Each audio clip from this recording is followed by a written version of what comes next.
নাহমাদুহু ওয়া নুসাল্লি আলা রাসূলিল কারীম।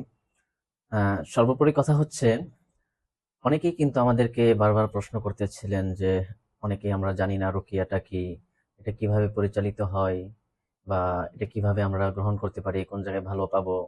এই বিভিন্ন ধরনের প্রশ্ন সম্মুখীন হওয়ার কারণে কিন্তু আমি আপনাদের জন্য কিন্তু রুকিয়া সম্পর্কে গুরুত্বপূর্ণ কিছু কথা বা গুরুত্বপূর্ণ বিষয় নিয়ে কিন্তু এখন থেকে আমাদের প্রতিনিয়ত কিন্তু ভিডিও পাবেন ইনশাআল্লাহ।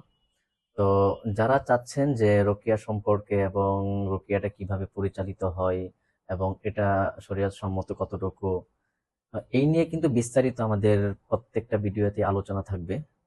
যারা আমাদের যারা চাচ্ছেন যে রোকিয়া সম্পর্কে ভালো ধারণা নেবেন এবং রোকিয়া সম্পর্কে জানবেন, এমনকি আমাদের ভিডিও থেকে কিন্তু আপনি রোকিয়া ডায়াগনোসিস বা কিভাবে করতে হয় বা সেলফ রোকিয়া নিজে নিজে কিভাবে নিজের রোকিয়াটা করতে হয় সেটা পর্যন্ত কিন্তু আপনি নিজে নিজেই ইনশাআল্লাহ জানতে পারবেন।